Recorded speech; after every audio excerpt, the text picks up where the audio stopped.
The Switch 2 era is fully upon us, and with that, I wanted to finally give you guys my definitive, final top 10 Nintendo Switch 1 games of all time. And we have a few ground rules to go over, and I wanted to make this interesting overall. So it's going to be no more than one game from each perspective franchise, with an exception or two based on how the game plays. Now, these will be games that initially released in the Nintendo Switch 1 era. No super late ports are going to be on this list. I also want to add in that games that released in the Switch 2 era, like Pokemon Legends ZA or Metroid Prime 4 Beyond, those will be counted as Nintendo Switch 2 games, so don't expect to see titles like that either. And this is my top 10 list of games that I personally enjoyed and had the most fun with when I played them. Not objectively the best games when it comes to certain rankings or what it does or the frame rate here or there or the graphics or something. Just pure fun and what I felt was great about the game, the core essence of it. So keep all of that in mind, but these are my top 10 games overall. So let's go ahead and jump right into number 10. And we're starting off with the game that I felt I wasn't going to play as much, but I actually ended up playing a ton, and that is Splatoon 3. This is the quintessential multiplayer game on the Nintendo Switch 1, in my opinion, and what makes Splatoon 3 so good is just a variety of different things with the game. One, art style is awesome, but it's the full package. A lot of time in today's day, you have games that come out and it's live service stuff, and it's a lot of nonsense, and it's a lot of weird things to play the game overall, but Splatoon 3 bucks all of that when it comes to a third-person shooter. You've got great online multiplayer, you've got fun events or live service elements without the nonsense of it, you've got a great single-player campaign, you've also got some nice DLC for it as well that's replayable, and you've just got a really heartwarming and just fun game to get into. So many different combinations when it comes to skills, when it comes to abilities, with being able to use different clothing. There's so much customization and things to do in the game. There's a little side stuff as well. And it's one of those games that you can just pick up and play at any point and just kind of just get into fun multiplayer. So for me, Splatoon 3 was the, I would say, epitome of what they started in 2015 with the original Splatoon, and they refined it. And I still love playing the game, picking it up and checking it out every now and then. But when it launched back in 2022, I was definitely a little skeptical, but I felt that it really delivered on pretty much most of the fronts overall, and delivered an incredibly fun game that is infinitely replayable over and over. And that's why Splatoon 3 is number 10 on my list. Coming in at number 9, Super Mario Odyssey. And I know some of you guys might be thinking, oh, that's a little bit low for how good of a game it is. And you know what? Super Mario Odyssey is incredible. And as I was playing through it again overall, when it comes to after I replayed the game on the Nintendo Switch 1, I realized that, man, a lot of those superstars, or a lot of those moons more like it, are really like a pain in the butt to get. So it's one of those things where when I'm looking at overall fun, I'm looking at how much it takes to kind of beat the game. When I replay it, like what's going on with the game overall. And Super Mario Odyssey has so many great things about it. And this list is tough because these are the top of the top, the best of the best. I'm splitting hairs here when it comes to different type of aspects that I like or don't like. But Super Mario Odyssey has so many good things about it. Let's just talk about the power-ups. The power-ups are incredible in the game. The fact that you can kind of transform, you can use the Cappy, and the movement options in this game are also incredible. It's very well done. The levels are kind of nice and like sandboxy. There's a lot of different stuff to do, and there's so much content in this game overall. It's kind of hard to sit there and say Super Mario Odyssey isn't one of the best games out there. It really is that good. Graphically speaking, on the Nintendo Switch 1, you can argue that it's still the best looking game on that platform, and it runs, or more like it targets, 60 FPS as well. So it's not like they try to completely nuke the graphics in order to get it to run that good. That technology in there is incredible. And I think that one of the things that I like the most about Super Mario Odyssey is that it pairs the music of the different levels and the environments and the atmosphere and how expressive Mario is. It all just blends and gels so seamlessly overall. The controls are on point. You never feel like if you make a mistake, it's like, oh man, the controls were laggy or it didn't work as well. Everything just feels super sharp. And like I said, with the amount of content in this game, bad controls on a platformer, that's a death sentence overall for the game, at least in my opinion, and it just feels still great to play. I think that Super Mario Odyssey also has, I would say, the vibes when it comes to certain types of power-ups or certain types of transform abilities that you have, the cappy mechanic taking over people. The vibes in the game are just spectacular, and overall, I had a blast playing this game. I thought it was incredibly fun with so much different variety and different things to do overall. And once again, it kind of hits on every single level when it comes to controls, when it comes to gameplay, when it comes to music, so many different things. And of course, how it looks, it just puts it all together to create one of the best 3D platformers of all time. And that's why Super Mario Odyssey is number 9 on my list. All right, coming in at number 8, Pokemon Legends Arceus, and this might be a little bit more controversial for some considering how the game looks overall and some of the, I would say, downsides to the game, some of the broken up nature of it and all that. But what makes Pokemon Legends Arceus to me such a fantastic game is that it really tried to do something different from the normal Pokemon type of games. This was their first real big experimental type of game that wasn't clearly seen as like a Pokemon Mystery Dungeon or like a Poke Park or like a Pokemon Battle Revolution, something different. Mainline single player Pokemon game, but different battle system where it really mixes things up. And that's where Pokemon Legends Arceus gets so many points in my opinion. I love the agile style, the strong style, being able to attack multiple times, having more control of your trainer, being able to move around. Didn't necessarily affect the gameplay, but it gave you a little bit more sense that you were actually a Pokemon trainer back in the day, really charting out the first kind of experimentations and Pokeballs and interacting with Pokemon in that time era or in that period. So to me, it really kind of resonated with me in that type of way. You have the different type of battle system, being able to do powerful strikes on top of being able to do faster ones and go multiple times. Then you also had a pretty nice world to explore. Now, once again, it was broken up with loading screens and having to go back and the charting it. So it kind of segmented the experience. But when you got into them and actually kind of moved around different types of ways with the different Pokemon and really just kind of explored, that's where Pokemon Legends Arceus really kind of takes off as a game. They also added in some really cool stuff to make the game harder, like the alpha Pokemon that are just wandering around with the red glowing eyes, that type of stuff, to where you have to actually watch out as a trainer, the danger of seeing these big Pokemon attack and do different things. That was awesome as well. That to me added a new dimension, a new flavor and style to the Pokemon battles, which was never present. You only see them at the beginning and then you see them at the end of the battle, but now you are actually present and have to control and have to watch out as well. So that's what I loved about Pokemon Legends Arceus, and the gameplay was just great. It's still a fun Pokemon game with a lot of different Pokemon to collect and a lot of different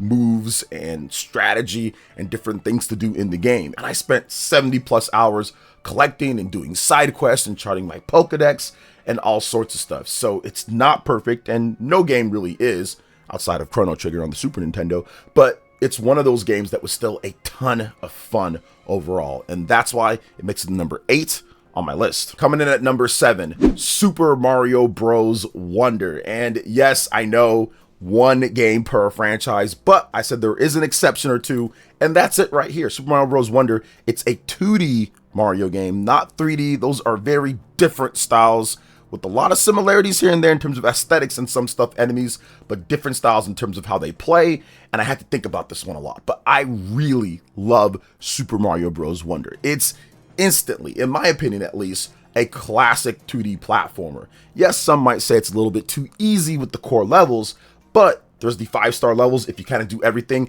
and the end game or post game or going to do all the other stuff. That stuff kicks your butt. The last level, to me, I hate it and I love it because I love difficult games, but then I hate it because it was complete BS overall when it comes to that last level, that last challenge, and then what you get for that is like whatever, right? But I still feel great that I went through and completed everything in the game. I still feel accomplished, and that's what Super Mario Bros. Wonder does. That's the magic of the game. It's such a fun and I would say interactive type of game with the badge system, with the different characters that you can use, with the music in the game, with the wonder effects, and it's all the crazy stuff that's transforming and the gameplay. And let's talk about those controls, because just like Super Mario Odyssey, the controls, music, and gameplay blend together to create a seamless experience to where you can sit down and start playing it and you might just beat the game in like one night or so. It might not take you too long if you're going straight through, because that's how fun it is to see the variety in the game. For a platformer,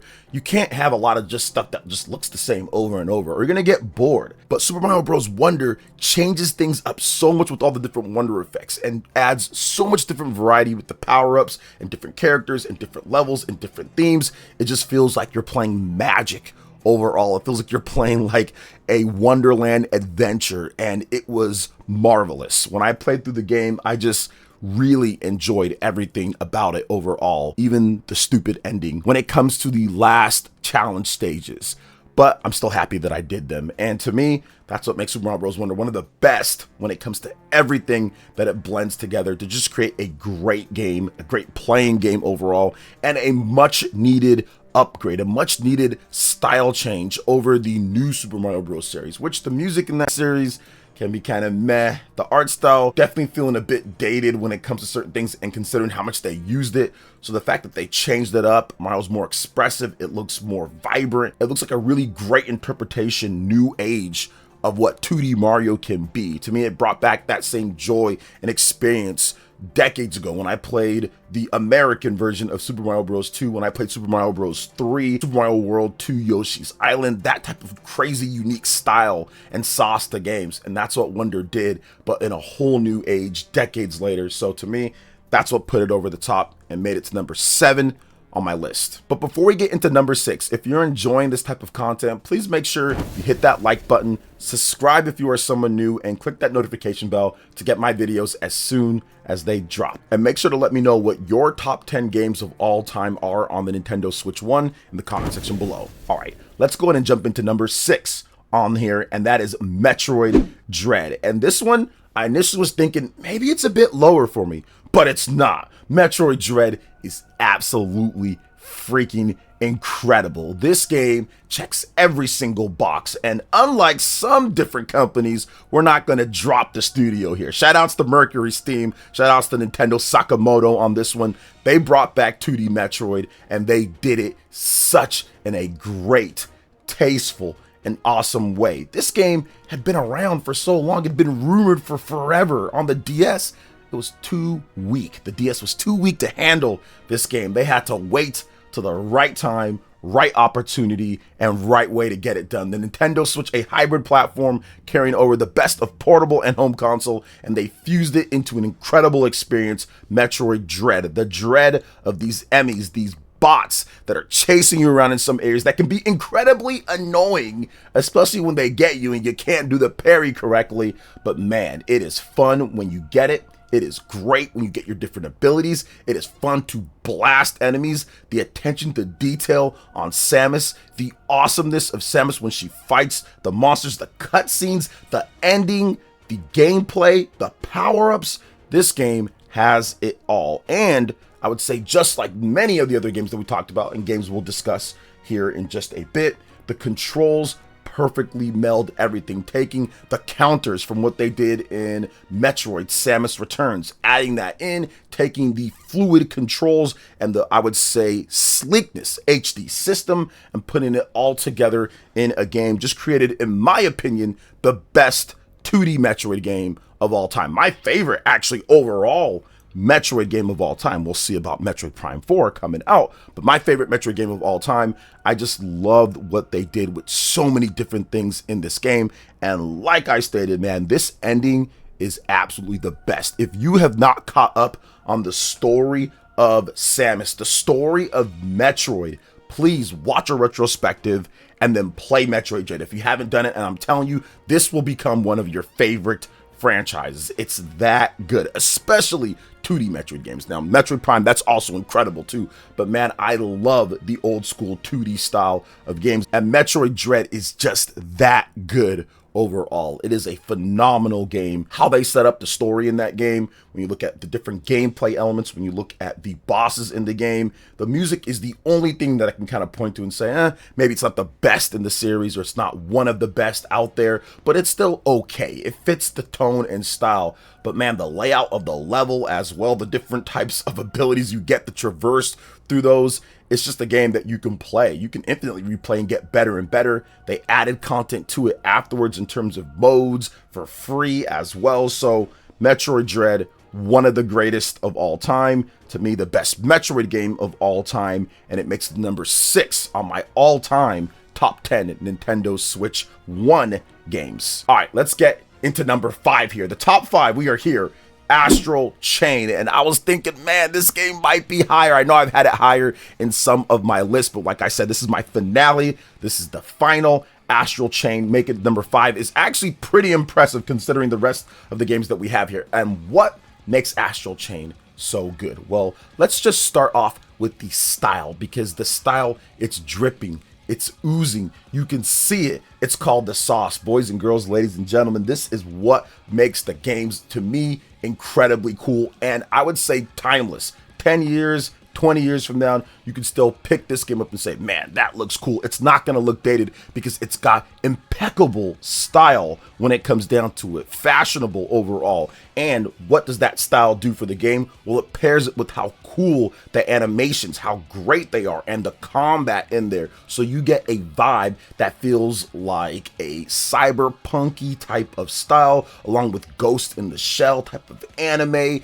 It's got a really cool and sleek look to it. And then, of course, it's got incredible combos, incredible gameplay, a lot of depth with the different legions you can get from the sword, arrow, arm, beast, and axe. They all have their own unique skill trees, all have their own unique abilities, and some of them kind of work a little bit better with each other if you can phase in one and then combo it, then link and chain to another one. So Astral Chain hits every single gameplay high point that you can hit in this type of action, light RPG style of game. I think that it really creates, like I said, a unique blend of an action game that really is unlike anything that you've ever played overall, because it has a little bit of, I would say, like autonomous type of nature to it when it comes to the Legion and how it fights, but you're in control of it. You have to maneuver, you have to take enemies out when they try to rush at you. You have to do all these little gameplay and I would say combat gimmicks that just make it so much fun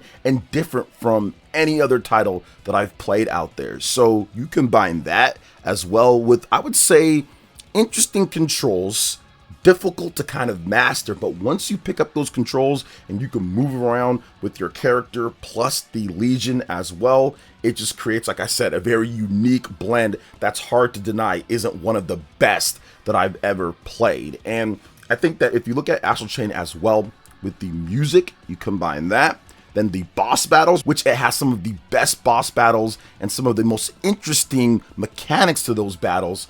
Astral Chain, absolutely a top 5 game on my list, and that's why it's number 5 on here. Coming in at number 4, Fire Emblem 3 Houses. Man, this gets tougher and tougher as we go up, but what makes Fire Emblem 3 Houses one of the best on the Nintendo Switch? Well, it has a plethora of content. Man, this game is long, and yes, content isn't the only thing, length of the game isn't the only thing, but when you combine that with, I was completely enthralled throughout the whole story. You go through essentially 2 campaigns in one. The beginning, where you think everything is one way, and then the time skip, where it's straight up Shippuden style, but in a much darker tone when it comes down to it, although Shippuden can get pretty dark too. But man, it gets crazy in that second phase, and I think that's what pushed Fire Emblem 3 Houses to me up to this high. Now, the gameplay in Fire Emblem is always solid. Strategy RPG, you've got a lot of different characters that you can recruit from all the different houses if you're suave enough overall.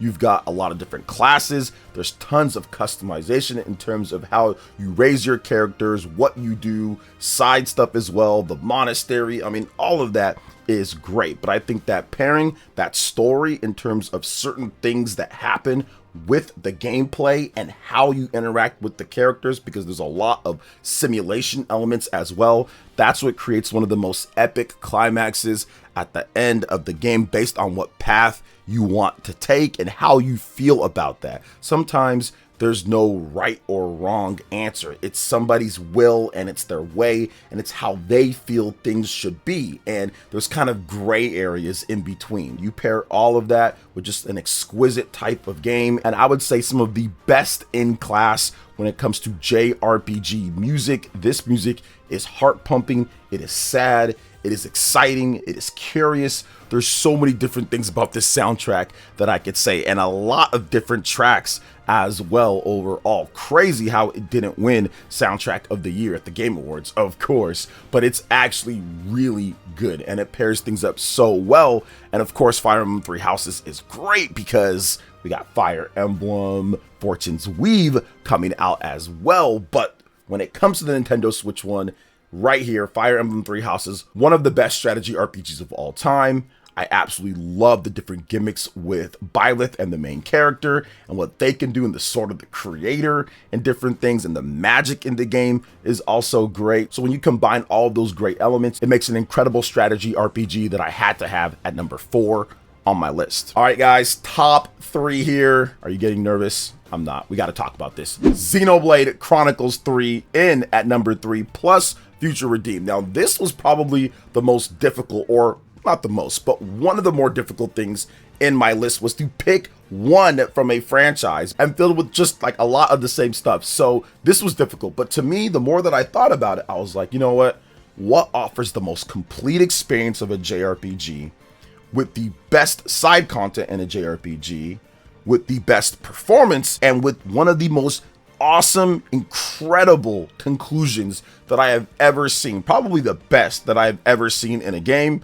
And yep, it's Xenoblade Chronicles 3 plus Future Redeemed. And that's what Xenoblade 3 does. It takes a lot of the bumps and lumps of Xenoblade 1, Xenoblade 2, Xenoblade X, and it combines it to create the best Xenoblade experience overall. Great, meaningful side quests. Good enough performance, not having some of the issues in portable mode that we saw with other Xenoblade games. It creates incredible characters with a great gimmick in terms of how they battle together. The Uroburos, that to me was really the best, or one of the best gimmicks in the Xenoblade overall combat scheme. They still have a lot of the stuff with chain attacking and different things like that. And then if you combine that, like I said, with world-class best side quests that really have main quest energy, but are side things that if you're not careful, you might miss them. If you don't explore, if you don't do other things, you might miss huge chunks of incredible stories of great characters that involve the main cast as well. And to me, that just created an experience that superseded all the other Xenoblade games and superseded many of the other titles on the Nintendo Switch. And we got to talk about Future Redeemed, because Future Redeemed takes the already incredible gameplay that they created in Xenoblade 3 and refines it, hones it down, cuts out a lot of the fat, and says, here you go with some awesome characters too from past Xeno games. And that to me was the single best combat ever that Monolith Soft has created with Future Redeemed. So when you put those two together, and I have to put them together because you can't play Future Redeemed without Xenoblade Chronicles 3. You have to have Xenoblade Chronicles 3 to access it. To me, it kind of comes as a combined pair when I bought the game, and it's just incredible. It really is that great. We got to talk about the music as well. Fire Emblem Three Houses has an incredible soundtrack. Xenoblade Chronicles 3 plus Future Redeemed might even be better. The music in the game is awesome. The combat, how it just gets your blood pumping a bit overall. It gets you ready, gets you excited to fight. The story is so good with Noah and Mio, the two distinct worlds, and bringing back previous characters, and the cutscenes and the dialogue. The voice acting is great.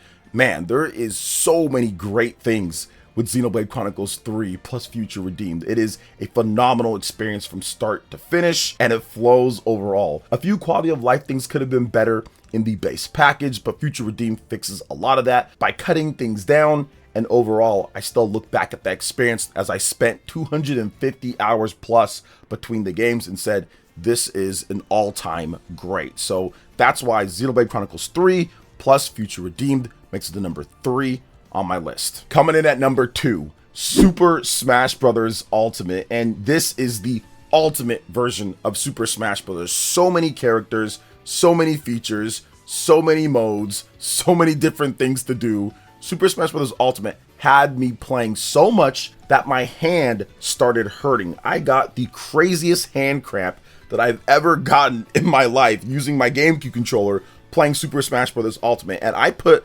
2,000 hours plus into Super Smash Bros. For Wii U. I put who knows how many hours into Super Smash Bros. Melee and other games, but nothing ever got my competitive juices flowing more than Super Smash Bros. Ultimate. Yes, the online, when it comes to connections, not having the rollback, that wasn't great, but if you're playing offline, if you're playing with friends, you can sit there and play Super Smash Bros. Ultimate for forever. The controls are smooth, the gameplay is fast, it feels, I would say, snappier than ever, especially compared to Super Smash Bros. For Wii U. It feels kind of a mix between something with Melee and Smash 4, kind of in between there, and it creates a very fun gameplay experience, and there's so many characters to use. Now, I need to have 1,000 characters to play, but I think that in a crossover game like Super Smash Bros. And what they were trying to do with the combat in this game particularly, I think it lends really well, even if the movesets are a bit dated for some of the characters. I think that it's updated enough when it comes to the amount of characters and the matchups and the changes in the combat system, from the parry to different types of mechanics and little things that you can do. But overall, Super Smash Bros. Is just a fun game. It's just a fun game to play. It's a fun game to pick up and really just play with your friends or family. And it has so many new options when it comes to offline modes. I wish they would have had some of that online with, of course, the rollback, but there's so many options in there, from the stage morphing to so many different stages that you can just pick in general. And the amount of music in this game is wild. It is wild how many remixes and great tracks, how they brought back everyone. So to me, Super Smash Bros. Ultimate is just, once again, the ultimate fighting game. I think that it did the crossover pretty much as perfect as you can, with a few exceptions here and there, but it's still a game that I can still pick up and play and enjoy and have a ton of fun and look at it as something completely unique in the world of gaming that only Sakurai really could make overall in terms of what he does with his games. So many hours spent with Super Smash Bros. Ultimate, so many hours thinking, man, I can just play this game all night, and really offering so many different options when it comes to control schemes and different stuff also makes Super Smash Bros. Ultimate just one of the best. So to me, Smash Ultimate, with all of its great crossovers, with all of its great characters, with its smooth controls, with its amount of abilities and different things that you can do in the game, with the amount of music and stages and history and lore, that's what makes it number 2 on my list. And coming in at number 1, The Legend of Zelda Breath of the Wild, and I have to say Tears of the Kingdom. Listen, guys, I'm only picking one from each franchise, but both of these games I love incredibly. Breath of the Wild, though, was the progenitor. It was the initiator. It was the starter. It was the game that made it all possible when it comes to the Nintendo Switch 1, that got people to believe that Nintendo had a chance that this hybrid thing is going to be able to work. Because before, in the past, you had to have the portable system, you had to have the home console, but Breath of the Wild comes out and says, you know what, you get this console quality experience anywhere that you want. And by the way, it's incredibly innovative with its open world. You're going to be able to chop down trees. You're going to be able to cut grass to your heart's content. You're going to be able to make a fire. You're going to have to protect yourself in the cold. You're going to have to do all of these things that you didn't necessarily think that you're going to have to do in a Zelda game. And then you combine that with incredible, unique, almost like mysterious powers with the Sheikah Slate, and a really interesting hands-off story, but a very interesting story if you dig kind of more deep into it, and the lore and the history and all of that, with Princess Zelda, with the King of Hyrule, with what's going on with Calamity Ganon, and even just optional things. You don't have to do a lot of this stuff, but if you do, it creates a very different type of experience that you will see. And I think, to me, Legend of Zelda Breath of the Wild kind of puts all of that together in a package that was just, I would say, mystical. When you first played it, it felt like you were in a trance, in a different type of dimension, that Nintendo created this type of game. And I feel that, like, when I was playing it, for example, What makes Legend of Zelda Breath of the Wild one of the best was some of the things that it did in the open world that other games just weren't doing. Hey, you see that over there in the distance? Yeah, you can go over there and climb it. Hey, you see that thing over there when it comes to a shrine? Sure, you can tackle those puzzles or challenges anytime that you want. Hey, you want to go over here and grab this thing and raid this base? Go ahead. And then that certain island that you went to, then all of a sudden you have to play pretty much Survivor. That was completely unexpected. Nintendo did not spoil that. I did not see that online. I did not know that was going to happen. I just stumbled upon it. The age of discovery with this game overall was just mind-blowing. That's what this game did. It really made you feel like you were a true adventurer with a long-time friend, as a long-time type of thing, a world, but it just kind of took you to a different place. And you combine that with some of the DLC that they had, and even some of the stuff that wasn't DLC, like the Master Sword stuff overall. Man, it just created one of the greatest gaming experiences of all time to me. It's one of my favorite games of all time. Maybe if I do a top 10 or top 25 favorite games of all time, we'll see where Breath of the Wild is. But to me, it's one of the greatest of all time.